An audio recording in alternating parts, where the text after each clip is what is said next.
Following Raila's death, there are so many themes that we have to cover. Furthermore, following Raila's death, he's going to be buried very soon. He's going to be buried very soon.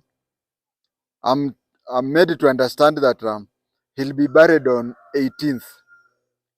So there'll be a few days, but I have a lot to talk about him. I have a lot to talk about him, and it may mean having more videos per time. So kindly bear with me that if he would have taken more days, I would have spread the videos in more days. But since he's uh, he's going to be buried on 18th, it means that I have to have more videos per session than ordinarily. Please bear with me. But even after his funeral, it does not mean that we have buried him. It also means that some videos may be recorded after he has been buried. In this episode, we are going to look at a state funeral. Raila is going to get a state funeral. I'll try to elaborate on his state funeral. His state funeral started when his death was known. These days of social media, there is even a lady called, is it Maverick? Maverick, I'm coming to respect her. When it was the case of Albert Ojwang, Maverick Aoko talked about it, and me, from a purely professional point of view, I disagreed with her. But later on, she proved that Maverick Aoko was right, and I remember even sending a tweet thanking her for the correct Nini, and also apologizing for having disagreed with her. And later on, it became, I was disagreeing with her because I'm a former police inspector and I'm a former special branch officer. So I was disagreeing with her on a very technical point of view. But when it came out that she was right and I was wrong, I had to do the right thing, is that I had to send her a tweet telling her that, thanking her for being correct. I'll not go into what she said, but she was correct and I was wrong. So I thanked her and I also apologized for telling her that she was wrong, and even explaining to her that it was not humanly possible for me to have every truth and every time. So even today, I'm going to talk on things based on my expert opinion. It is going to be based on purely expert opinion. Uh, in fact, whoever told me of the same, whoever told me about Raila's death, I immediately said that we will have 7 days of the lowering of the national flag, and it came to be. But you see, it was very soon. If you see my last video, I recorded at night using light because we have had a blackout. And I think whoever switched off returned the power back after maybe so we should also know what is happening. So I said that Raila would be have 7 days, and it came to be. It is an opinion I made, and the opinion I made is based on expert opinion, because I assume that if I was still in service, I most likely would have been one of the people who would, by virtue of my office, be asked to decide that. and I would come to a conclusion that most of these things, the appropriate day would be ABCD. The appropriate would be, we have 7 days of national mourning, and then on the seventh day the flag is uplifted again, and then on the day that he is buried, it is lowered for that day only. But consequent information has come that he will be buried on 18th. Now 18th, today is 15. It is within the 7 days, which is up to 22. Up to 22. So most of the things I'm going to talk on the rough things that will happen. There is usually plus or minus some things. There is plus or minus some things, but the family will determine when and where to bury.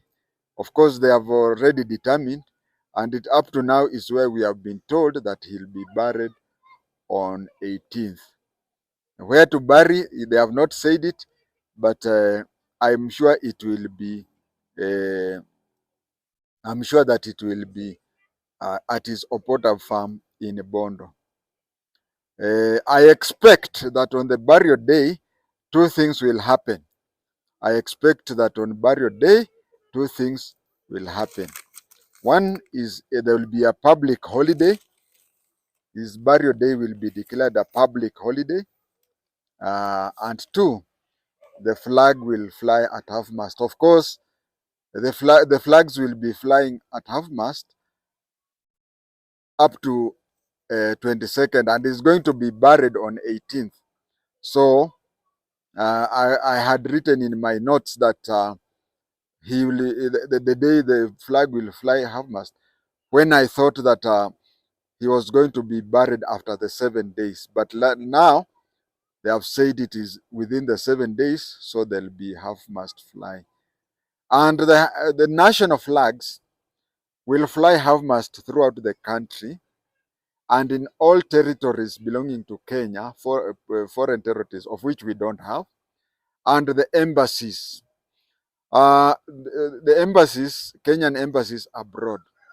Why Kenyan embassies abroad? It is assumed that, like this compound behind me, if it is the embassy for Saskatchewan here in Kenya, if you cross the fence and go into that compound, it means that you are in that country, and the laws and whatever of that country applies within that compound.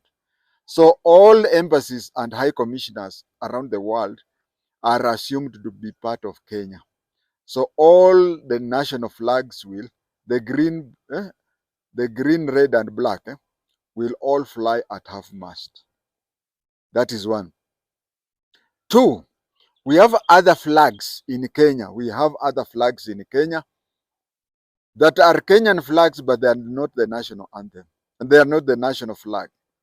For example, we have the Kenya police flag. There are how many? Three. Police has three flags.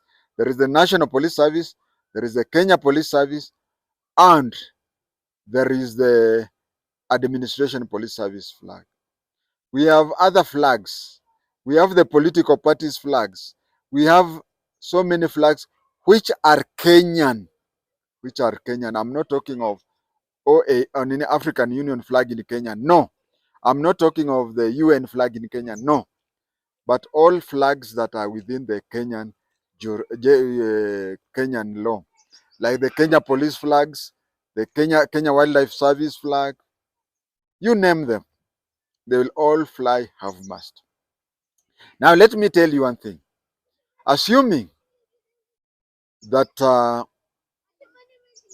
the DIG or even the Inspector General of Police dies while in office, if the president does not declare that 2 or 3 days mourning, it would mean that all the police flags will fly at half mast. That is why whenever you go to military places or police stations, you can find the national flag is flying high, but the police flag at the police station is flying half mast. It means that a very senior member of the police service has died, So it is only the police that are mourning and not the whole nation. So that is where we come with the issue of half-mast.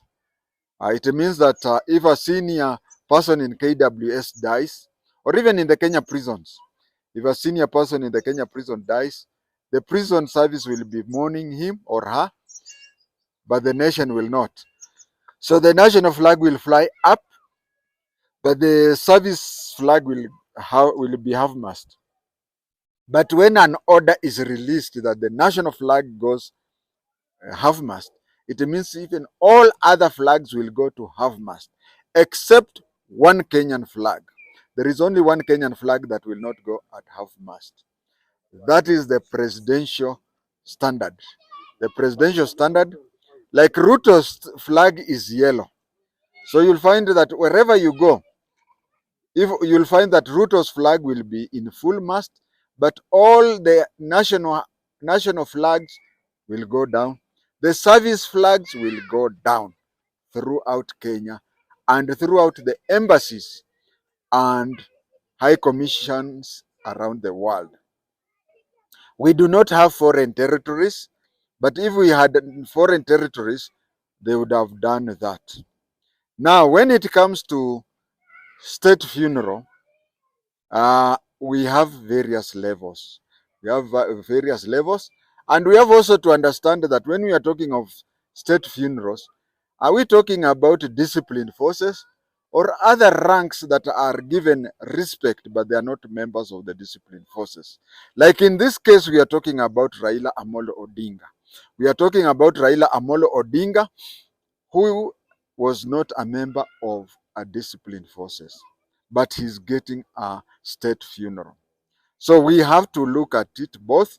I'm going to talk about his state funeral as a very respected member of the society, but I cannot talk about that without including the state funeral of people from the disciplined forces. And when it comes to disciplined forces, there are several levels. There are several levels whereby you don't expect a flag, no, you don't expect the funeral of a constable to be the same as of the CDF. So you find they are different. And also, you may find that the state funeral of a retired officer, how many retired CDFs do we have? Several. Don't expect that their funeral will be like that one of Ogola. No. We have various levels. And when it comes to a single funeral, we will have to review it in 3 dimensions.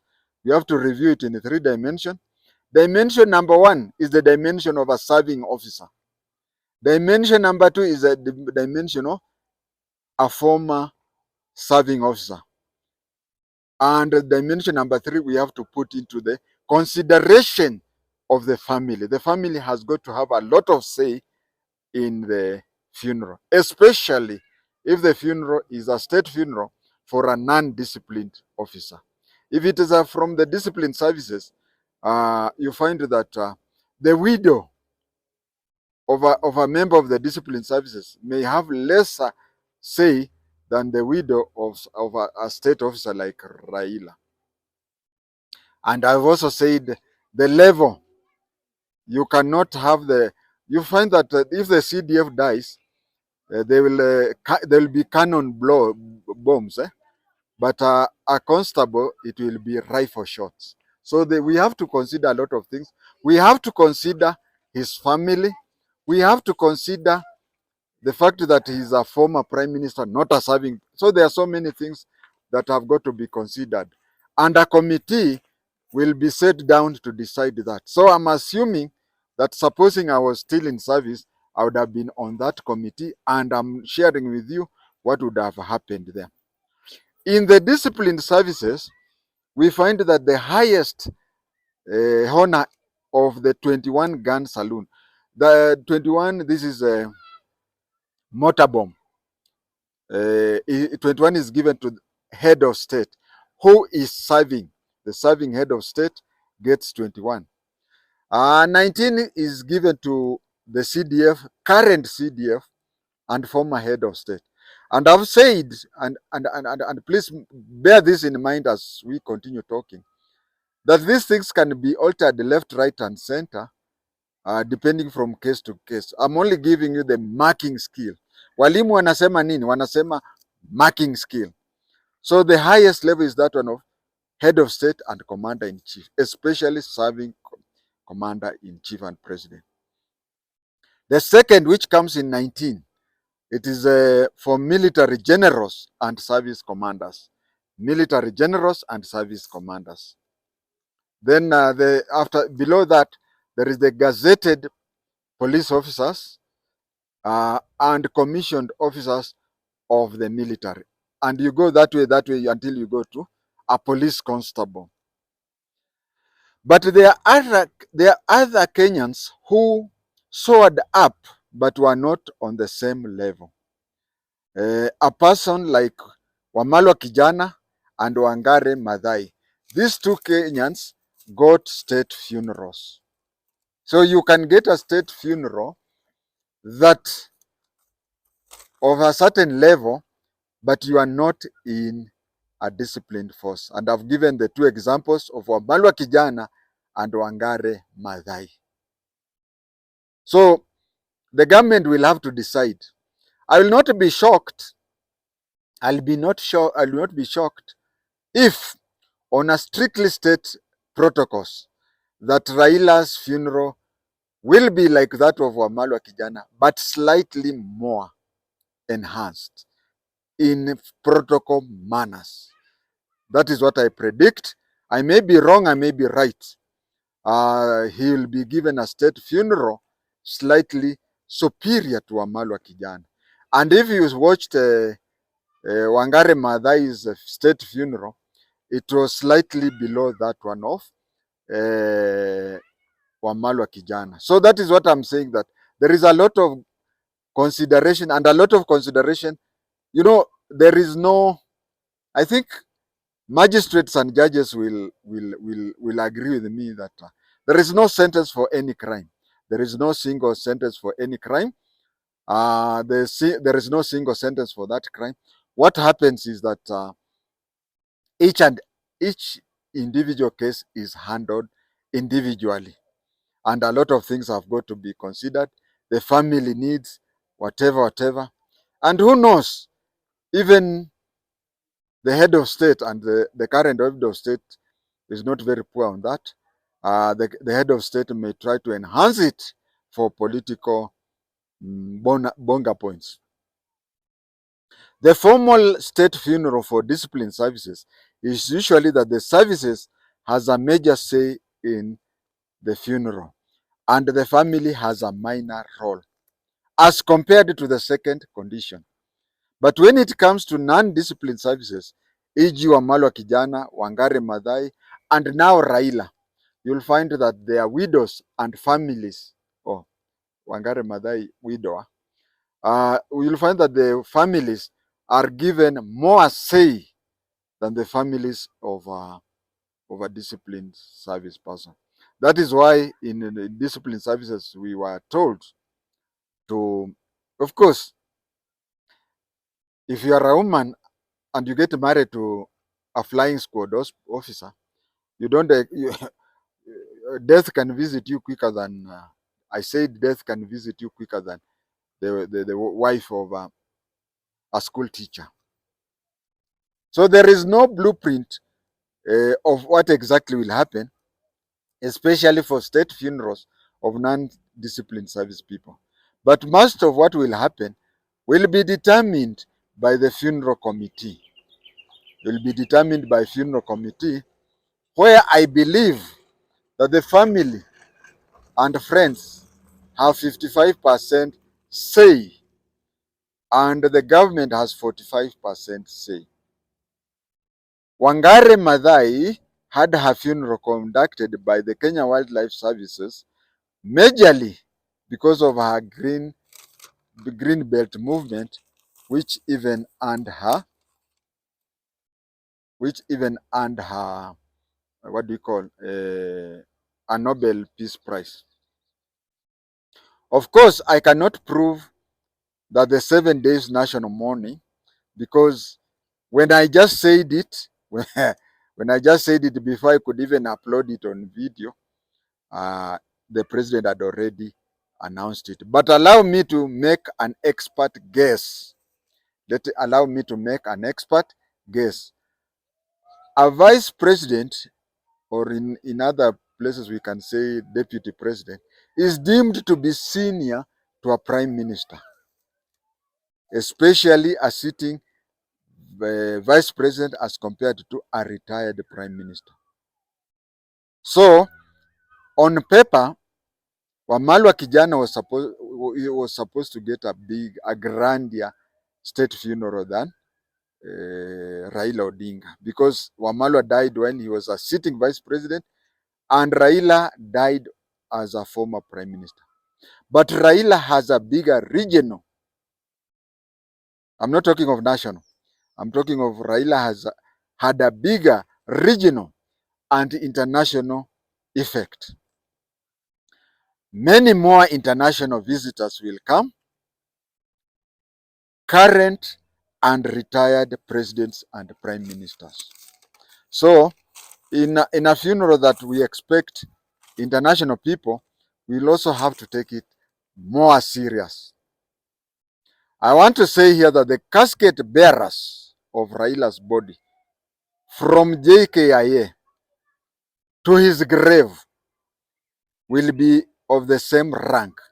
And my guess is they will be majors or even lieutenant colonels, but it may also be full colonels. Don't be shocked to find that Raila's casket will be buried. Actually, there are 9 people who will be there. There are 12.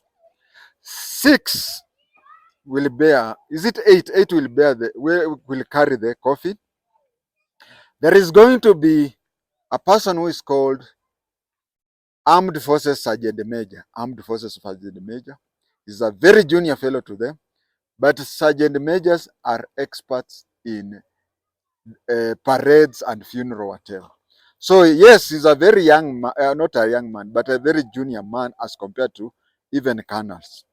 But this is somebody who will correct him and say, afande fanya hivi and whatever. Who is the most known sergeant major in Kenya, in the world, in the world? That is Samuel Doe. In American system, they call him Master Sergeant. So there'll be 8 pallbearers. There'll be the sergeant major to make 9. There'll be a person carrying the cross, and there'll be somebody who will be carrying the portrait, and two people who will be carrying the headdresses of these majors and colonels. His body will lie in the parliament because he served as an MP for a very long time in Lang'ata constituency. We have a Heroes Square in Nairobi. One would have expected Raila to be buried at the Heroes Square, but it will not be so for various reasons. It will not be so for various reasons. This is because of Fred Gumo's influence.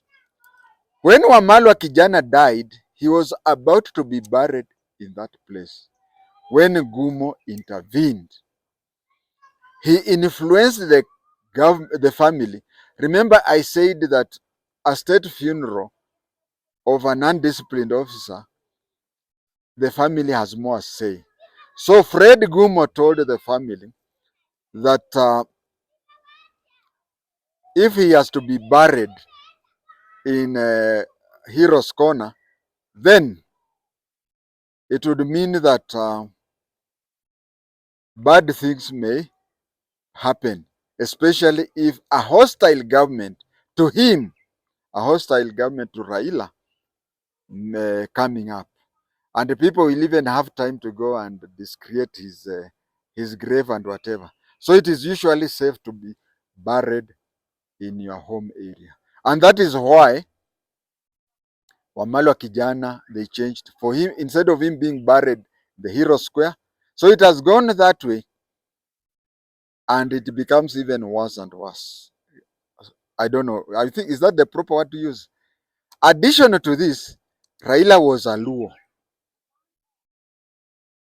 He used to tell people that he's a Mwanga. Addition to this, Raila was a Luo.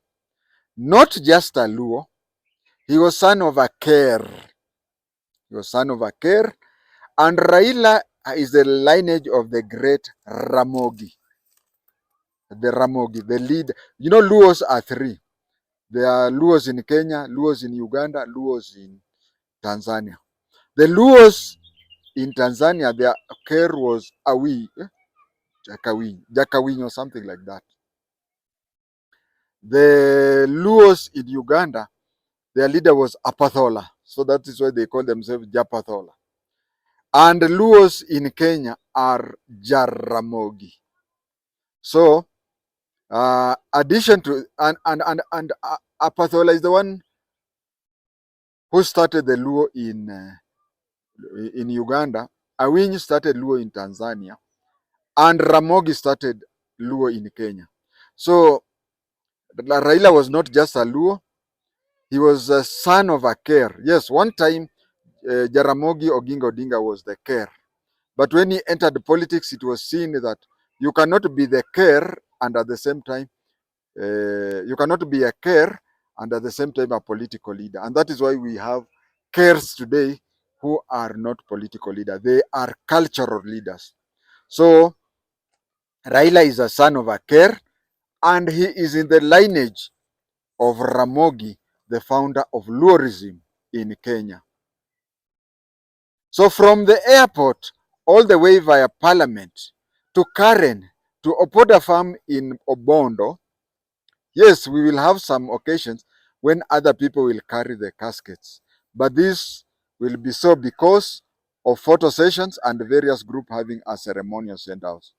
Otherwise, the casket belongs to the military officers who will be either majors, lieutenant colonels, or even full colonels. Lastly, will there be a gun salute for Raila during his funeral? As I said, for members of the disciplined services, the family has little say.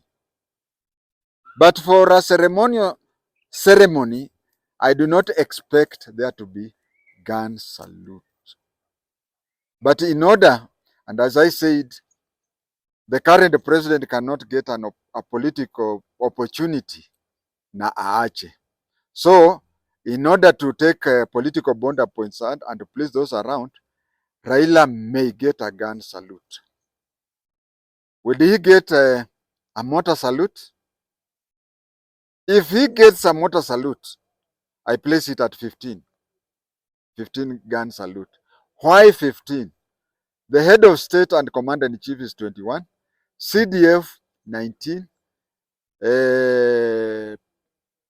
other generals and whatever 17, and then Raila comes to 15.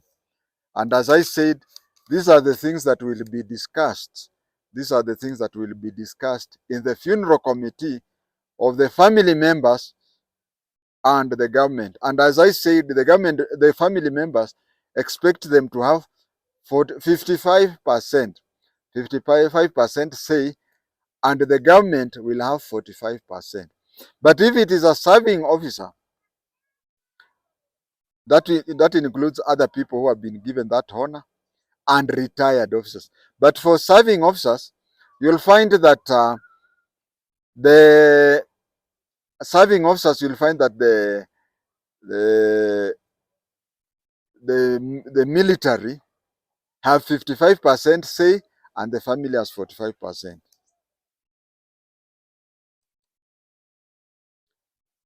I said, I repeat, only the commander-in-chief, CDF and KDF serving commanders who will use firing of the mortar. But if such things happen to Raila, expect 3 volleys of the rifles or 15 gun salute. But as I said, whatever happens will be determined by an agreement between the government and the committee, which is composed of the government and the family. I had forgotten something about his casket bearing the national flag. Yes, it will be covered in the national flag.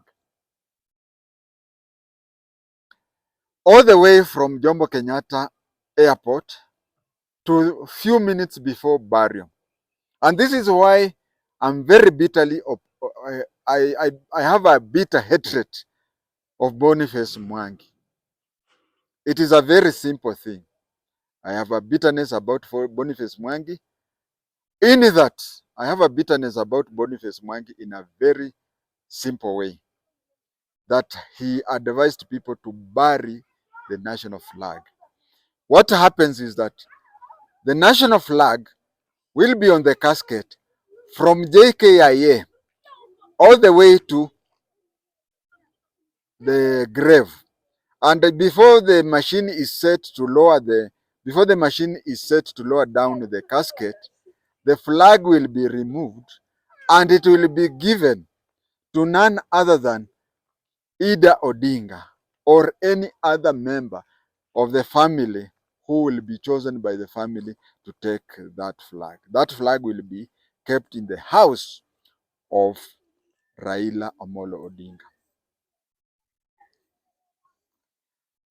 We let us not forget that the family and or ODM fraternity may demand that the ODM flag be dropped on that. They may want it to be dropped in that. Now, that is the work of the funeral committee. They can do that. They can drop it in whatever. But let us remember, and very soon, actually today I was supposed to talk about the burial of Ugandan and Kenyan Assistant Inspector General, but this thing came up. If you look at the recently deceased national, the Ugandan Assistant Inspector General, there is a way it is quite possible to have his coffin bearing two flags. But the one which will be prominent will be the national flag, but there will be some signs of the ODM flag. That one is for the committee to decide, but I think the national duty, even the ODM people will agree that the national, even though he was the founder and ODM was him and he was ODM, but I'm sure the family and the political party will allow that Raila's coffin either bears the national flag or bears the two flags, but the national flag takes prominence over the ODM flag. Remember, can we imagine that he contested for AU chairmanship? Supposing he was elected as the AU chair, how would his state funeral be done? You have to understand that if he died as an AU chair, the flag that would take prominence would be the AU flag. And even the national anthem that would be sung during his state funeral would not be the national anthem, but the AU flag. AU chair and the United Nations General Secretary are placed at the same level as heads of government. So, if he would have won the position of AU chair, he would have been he would have been buried as head of a government, and the government being AU. But this time, it would be a state called African Union, or in other cases, we can even say UN. You remember we have Kofi Annan. His coffin would be dropped in the African Union flag and not the Kenyan flag. His program would be headed by AU and the family. And as I said, instead of the Kenyan national anthem, it is the AU anthem that would be played. And all protocols would be of the AU. Just like those Kenyans who worked in the US military, uh, every American except, everything was American except the place of burial. And it was done purely like an American funeral. So that is the same thing that I'm saying, that Raila's funeral will be a state funeral, and I've tried to show the background of how it will be. There'll be additional, there'll be there'll be subtraction, there'll be this and that, there'll be ABCD, but what I've said is roughly what will happen. Thank you.